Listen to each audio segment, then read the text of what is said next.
America's strategic bombers unleashed a devastating strike that wiped out Iran's largest underground missile tunnel networks within seconds. Waves of B-52 bombers dropped enormous 30,000-pound bunker-buster bombs, collapsing entrances and exits buried deep inside the mountains almost instantly. The vast tunnel systems, hidden hundreds of meters beneath solid rock, were suddenly turned into sealed infernos, with fires raging through the underground corridors.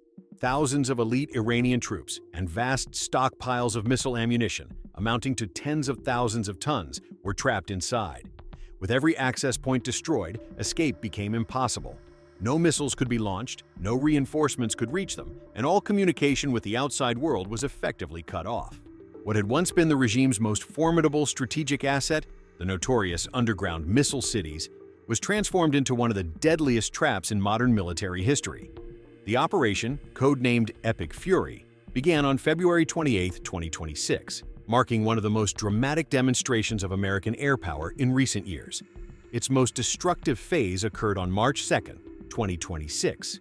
The main targets were gigantic ballistic missile complexes carved directly into mountains near Khorramabad in Loristan Province and near Tabriz in East Azerbaijan Province, facilities that had required billions of dollars and years of engineering to construct. The first site struck was the underground complex near Khorramabad. Known as the Imam Ali Base, this installation represented the largest ballistic missile facility in Iran. Beneath the mountain lay a vast subterranean city, a network of tunnels stretching between 36 and 50 kilometers in length. Inside this labyrinth, hundreds of Shahab-3 variant missiles were stored, hidden launch platforms were prepared for rapid deployment, and massive ammunition depots were arranged throughout the tunnels. For years, this underground network formed the core of Iran's regional deterrence strategy. Carrying out this mission with aircraft as large and visible as the B-52 was considered extremely difficult. Yet Iran's air defense network, largely dependent on early warning radar systems built from copied technologies, was effectively blinded during the opening hours of the operation. Coordinated cyber attacks and powerful electronic warfare systems shut down radar coverage across wide regions.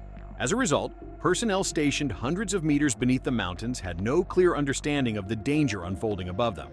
With radar displays dark and communication disrupted, Iranian defense systems were unable to detect the incoming threat. For a brief 48-hour window, Iran's airspace became dangerously exposed. Seizing that moment, the U.S. Air Force deployed its heavy strategic bombers, the B-52 Stratofortress, to carry out the strike. On the night of March 2nd, waves of bombardment from these aircraft descended on what had been Iran's largest underground missile complex near Khorramabad.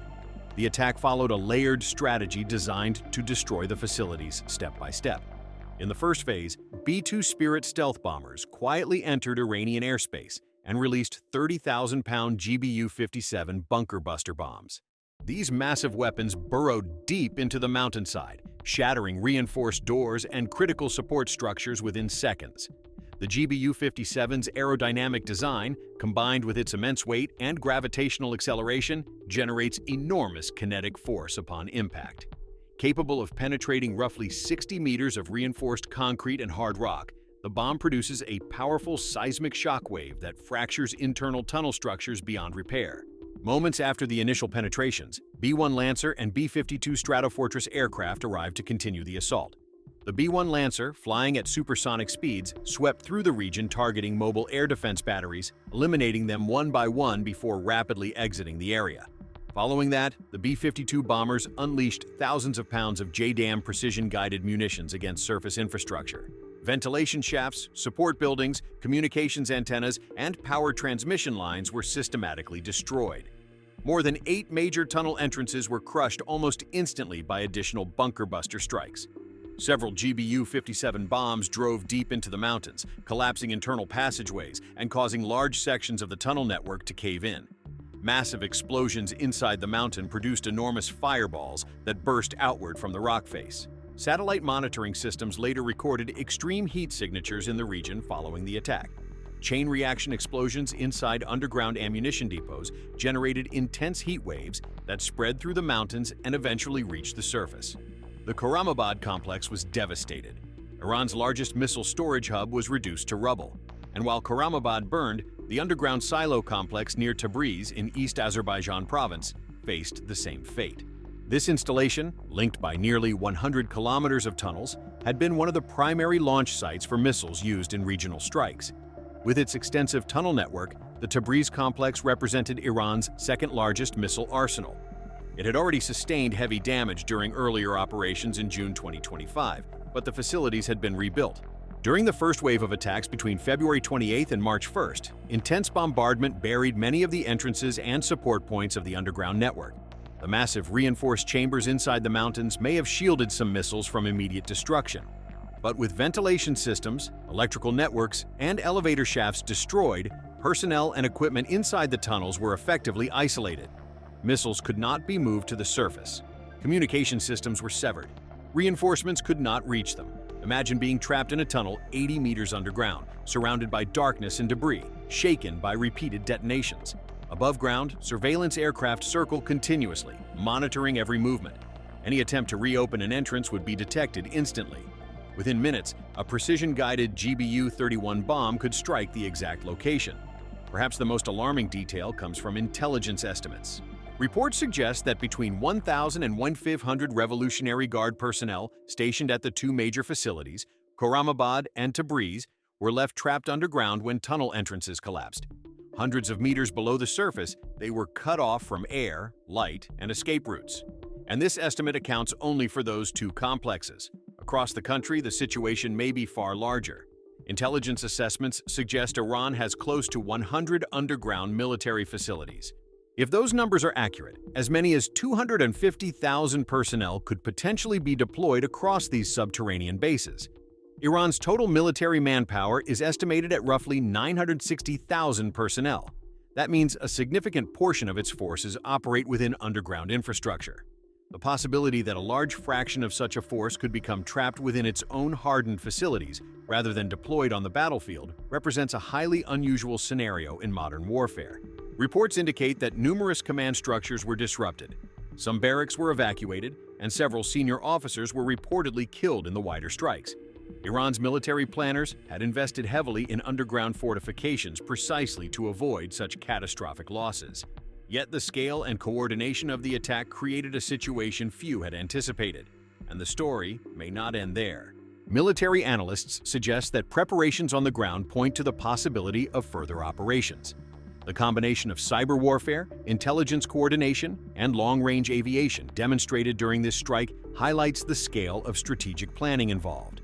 In the first phase of the operation, the United States relied heavily on extremely advanced and extremely expensive stealth aircraft, such as the B-2 Spirit, to neutralize radar and air defense systems. Once those defenses were suppressed and access points destroyed, the operation shifted to the older but still formidable B-52 Stratofortress, capable of delivering massive payloads over long distances. Another strategic dimension of the campaign involved the use of British military bases, which reportedly supported elements of the long-range aviation operations. The U.S. administration deployed 3 B-52H strategic bombers to RAF Fairford, the Royal Air Force Base in the United Kingdom. This deployment signaled that Operation Epic Fury was not intended to be a brief strike, but rather part of a sustained operational campaign. By operating from forward bases such as the UK and Diego Garcia, instead of launching missions from across the Atlantic, the United States could dramatically increase the number of bombing sorties. American bombers began maintaining a continuous rotating presence in the region's airspace. This strategy placed constant military and psychological pressure on the leadership in Tehran. With aircraft capable of striking at any moment, hopes among Iranian forces of reorganizing or regrouping were severely diminished. The United Kingdom's authorization for the use of its airspace and bases also carried diplomatic significance. It indicated that a broader international alignment was forming against Iran, deepening Tehran's strategic isolation on the global stage. Many observers questioned why B-52 bombers, originally introduced in the 1960s, were being used instead of the more modern B-2 stealth aircraft. The answer lies largely in operational cost and efficiency. A single hour of flight for a B-2 can cost hundreds of thousands of dollars, while the B-52's hourly cost is estimated at roughly $70,000. Once air defenses had been suppressed and air superiority established, the expensive stealth capability of the B-2 was no longer necessary. In this environment, the B-52 functioned as a flying arsenal, capable of carrying enormous payloads of precision-guided weapons. Operating freely in the sky, these aircraft delivered a steady stream of relatively inexpensive but highly effective munitions against any targets that attempted to emerge from underground installations. The situation illustrated how a military campaign could combine overwhelming firepower with cost-efficient strategy, placing not only military pressure but also economic strain on the adversary. This growing asymmetry suggested that the United States could potentially sustain the operation for weeks if necessary. And that raises a larger question. Why was the destruction of these underground facilities considered so significant? The answer lies in the central concept of Iran's military doctrine: the missile cities. For decades, Iran invested enormous resources in constructing vast underground missile complexes carved deep into mountainous terrain. Over nearly 40 years, engineers built hundreds of kilometers of tunnels and buried thousands of ballistic missiles, launch platforms, ammunition depots, and command centers 80 to 90 meters beneath the surface. These facilities were collectively referred to as missile cities. There were silos near Khorasan, a 50-kilometer tunnel network in Khorramabad, a massive 100-kilometer complex near Tabriz, and large missile storage caverns in Shiraz. Each installation functioned like an underground military city. The Iranian leadership had so much confidence in this network that it openly prepared its population for the possibility of a long war lasting up to 5 years, believing these hardened installations would guarantee the country's strategic deterrence. However, the strikes on the Khorramabad and Tabriz complexes triggered a severe logistical and humanitarian crisis inside the Islamic Revolutionary Guard Corps. Collapsing rock formations and destroyed tunnel entrances reportedly left over 1,000 personnel trapped hundreds of meters underground inside these facilities. The immediate military consequence of the attack appeared in the form of a major logistical bottleneck. With tunnel entrances sealed and support systems destroyed, missiles stored underground could no longer be transported to the surface. According to official statements from U.S. Central Command, CENTCOM, just 4 days after the beginning of Operation Epic Fury, between February 28th and March 4th, Iran's ballistic missile launches dropped by 86%, while one-way attack drone launches fell by 73%. Admiral Brad Cooper stated that more than 1,700 targets had been struck during the operation. A large portion of Iran's missile stockpiles and unmanned aerial vehicle munitions were destroyed. In practical terms, Iran's ability to launch large-scale retaliatory strikes was severely reduced. Any missile launch ramps attempting to activate from mountainous areas were rapidly identified and destroyed by U.S. drones and fighter aircraft patrolling overhead. Targets that emerged to fire were often neutralized within minutes. From a tactical perspective, the synchronized use of 3 different strategic bomber platforms required extremely sophisticated planning.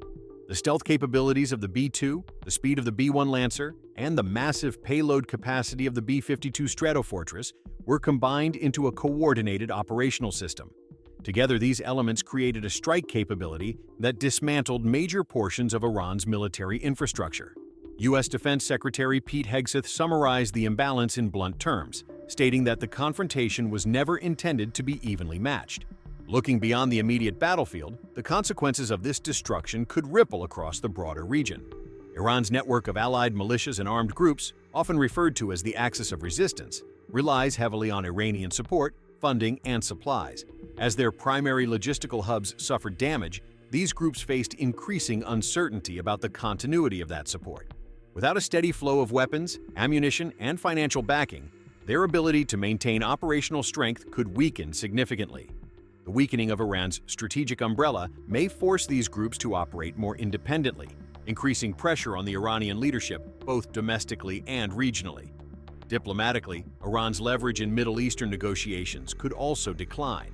The powerful missile arsenal that once served as a key bargaining chip is now partially buried beneath collapsed mountains. While the government attempts to maintain an image of strength before its own population, its deterrence capability against external adversaries may be substantially reduced. Neighboring countries, many of which have long viewed Iran's missile program as a major security threat, are closely watching these developments. At a broader level, the operation illustrates the growing impact of technological asymmetry in modern warfare. Static fortifications, no matter how massive, can struggle to survive against advanced satellite intelligence, precision-guided weapons, and integrated cyber operations. One side relied on flexible technology, real-time intelligence, and dynamic targeting systems. The other relied on fixed infrastructure built deep within mountains. Precision weapons, such as the JASSM cruise missiles carried by B-52 bombers, exposed the vulnerability of that approach. Structures once considered nearly invulnerable were suddenly shown to be far more fragile than expected. For Iran, returning to the same underground strategy may now carry significant risks and costs. The mountains that were once considered protective shields may increasingly be viewed as potential traps. The events surrounding Operation Epic Fury demonstrate how rigid doctrines can collapse when confronted by rapidly evolving technology and strategic innovation. Iran's underground missile cities, long portrayed as the backbone of its military power, were transformed into zones of strategic catastrophe under the bombardment of modern air power. Built with billions of dollars in investment and designed to symbolize the regime's strength, these mountain complexes collapsed deep underground along with the personnel stationed inside them. Operation Epic Fury did more than destroy weapons infrastructure. It challenged the very foundation of Tehran's long-standing military doctrine. What are your thoughts on this situation? Share your perspective in the comments. Thank you for watching.